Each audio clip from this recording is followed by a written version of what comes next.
Well, everybody, welcome back. I know it's been a couple weeks since I've been on here, but we had a fair amount of rain and I ordered the material for the garage, the metal. So it is in, we've brought it home, and I'll kind of show you what I've been working on in the meantime. Okay, I have all the purlins on up there every 2 feet. I also have the fascia board all done, and the lookouts in, and the board going up the rake. So it's starting to take shape now. It's just basically waiting on metal will be next, putting that up. Kind of been back and forth on whether to do the walls first or the roof first. I suppose there's advantages either way. I think I've decided to go ahead and do the roof first. One of the reasons that way I can install the drip edge, the fascia, and the pans, and I know exactly where to end my metal on the walls. So anyway, I suppose there's advantages either way, but I'm decided I'm going to do the roof first. So I'll kind of show you what metal I've got over here on the trailer. Quite a lot of metal on here. I've got, this is for the roof, this red, it matches what the house is. This isn't actually the right color. This is just a cover piece, but it's a gray for the walls on the outside. I've got trim for around the garage door. I've got the corners. There's J channel in here. There's in the back is all the soffit pans. There's this, I think they call it solar guard. It's what goes on the purlins before you put the metal down. It kind of helps reflect the heat away. I've also got a big box of screws there. I've got, which is, some of those are the gray to match the walls and some is red to match the roof. I've also got some closures for the ends. I believe the first thing is we're going to work on here. You can kind of see this other color gray. That's kind of the color that the walls are going to be. Anyway, I think the first thing after I undo all this is going to be putting the drip edge on the front and the back, and then double checking my square, making sure the roof is square up there. Otherwise you'll run into trouble when you start putting the sheets up. They'll start looking like a sawtooth along the edge, which won't look good. So I did make sure that's good and square when I get started. That first sheet's always the most important one. And then we'll get putting some metal on here. It's supposed to be pretty nice the next few days, although I'm working most of that time. But hopefully in the evenings I can get out here, and then maybe a little bit on the weekend I can come out and work a little also. So we'll get this show on the road.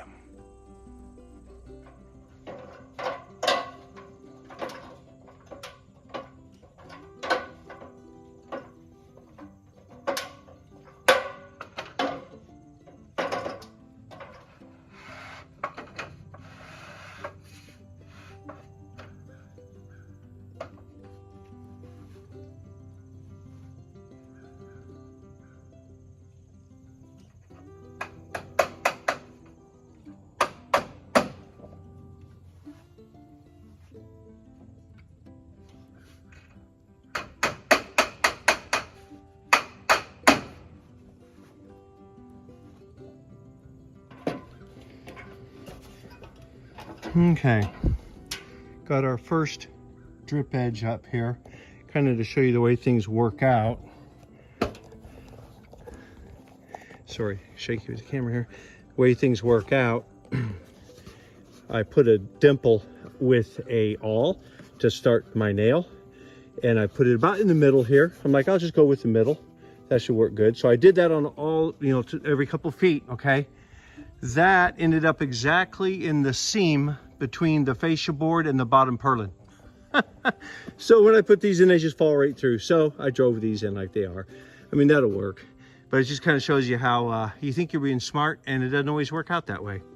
So I guess if I was in the business of building metal buildings, I would know that was not a good idea. But anyway, we're gonna go ahead and do this. I'm putting this one on first. That way the next one can overlap it a little bit. And I'm kind of thinking when you come down the drive, if the overlap is away from you, it's not as easy to see as if it's overlapping toward you. I don't know if it makes much difference, but this is the way I'm going to do it anyway. Okay, I don't know if you can see real well with the shadows, but I clipped this bottom edge here just a little bit with the clippers. And then the mating part, this is the one here that's going to go over the top of it. And I took this and I just kind of opened this hem up a little bit with the screwdriver. Then I'm going to slide this over that one, and we'll see if that doesn't make it look a little nicer. Okay, it's kind of hard to hold everything up here, but I have this piece slid in, and then I slid it in right there. So it makes a little bit nicer seam. It doesn't stick out as much that way. That right there is the seam. It doesn't stick out when you do it that way. You can kind of see where it is a little bit because the edge of the metal is lighter, but it doesn't stick out. And if you come around this way, which is the direction you're normally looking at the building, it basically disappears. Actually, it's kind of hard to find up there. I think it's right there in the middle. So, but it really doesn't show much at all that way. Okay, got the first one for the other side ready. It's maybe a little better example of that little cut I do on the end. That might be a little easier to see than when I was up above.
Well, everybody, we are making progress on our workshop for the storage shed. I'm just bringing the sheets in and putting little dimples. Probably can't see that. Little dimples everywhere a screw needs to go, which is on this point, close to that rib. This side over here is the short side, and that's what goes over the top. So you can see I'm putting a dimple in. And the best way I found to do it is with one of these, just an awl and a hammer. What I've been doing is bringing two in at a time, laying out the top one, and then dimpling through to mark the second one. Then I'll kind of go through and hit these again. So we are making progress. We are also putting this, like, I think it's called Solar Guard or something like that. It's just a little bit of a insulating layer. It's got foil backed on one side, which goes up, and then it's white on the bottom side, and there's a small amount of insulation in there. I'll show you here. So it looks white on the inside. I'll show you what we have done on the outside. If you can see there, I've got most of the roof done. I just have about a panel and a half to do over here. You can see that the solar panel I put up. It's 6 feet wide. I just do 6 feet of that Solar Guard at a time, and then put the roofing on top of it and screw it down. I've got the bottom rows and the top rows done. When I get these last couple panels on there, I'll have to get up on the roof and screw the rest down. I can show you a little more there what we're doing.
It is still early in the morning, so it's pretty slippery up here. The metal's still kind of wet. So I'm not going to get up and walk on the roof yet, but I can do most of what I need from here.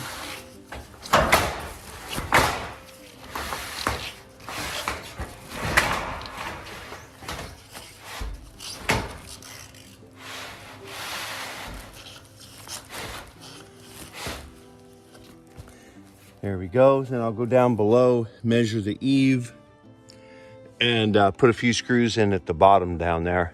But yeah, it's still kind of wet up here on the roof, so not really safe to be standing up there yet. But that's okay. I got plenty I can do from below.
Okay, here's what I've been doing up here. I was just putting the screws in that I can reach from the bottom, and it's time to put more of the foam on there.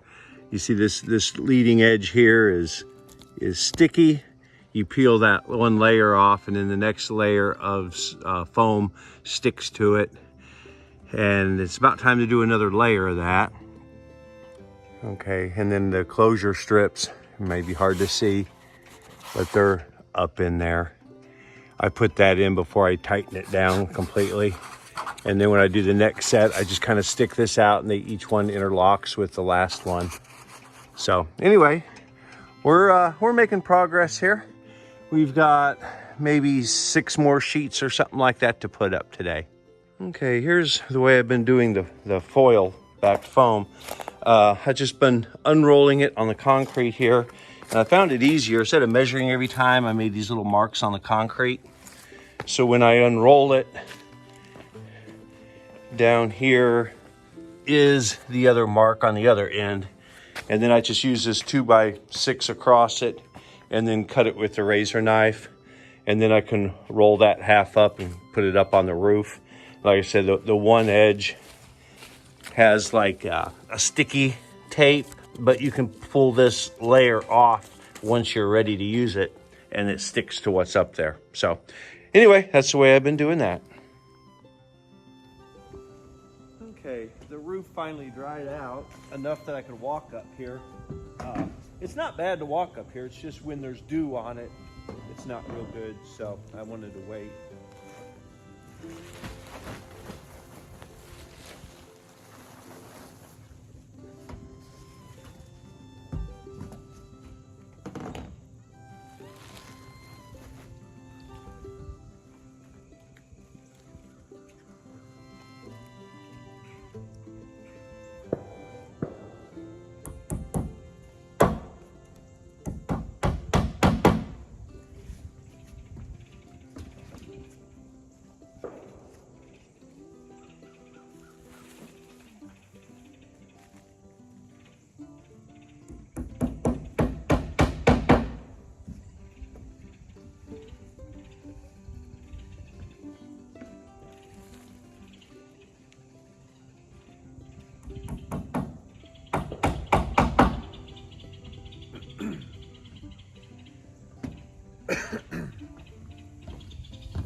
Okay, now I'll go down below and pull it tight, nail down the bottom.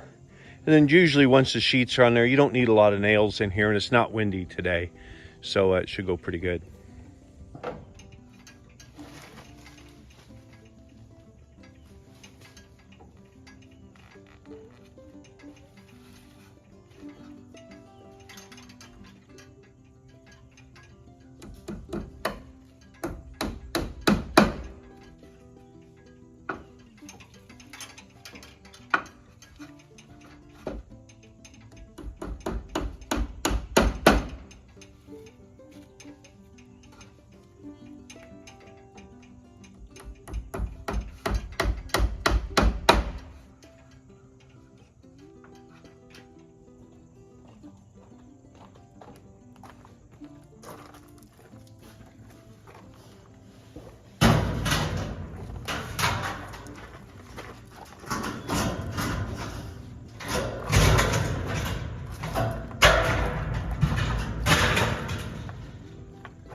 You could see why you would not want to do this on a windy day, unless you had 2 or 3 people.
right, that's basically it, just over and over again. I do the top 2 rows of screws and the bottom 2, and then I'll get all the screws and start filling in all the middle ones like I've done over here. This side's all screwed down now. So that's basically it, over and over again. I don't have a whole lot done.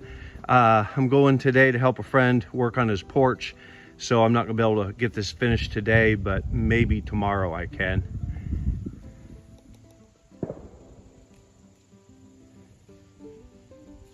Okay, the last sheet is down. Now it's time to come back and fill in all the screws in between. And of course the rakes need to be put on, and then the ridge cap. But anyway, all the sheets are down, which is nice. Well, everybody, it was a pretty productive week. We got all the roofing on and the rakes, and I put the roof cap on. So at least now, if it rains, it's not gonna get flooded with water inside. I can leave some of my tools under there, so I have a nice cover for it. Next we'll be starting the siding, and I'm still working a little bit on how to do around the windows. I think I've got it figured out, but like I said, I've never really done metal siding except for on a pole barn back years ago, and that wasn't as important as a workshop. So anyway, that's about all I got this week. I hope you all have a good one, and I hope to see y'all down the trail.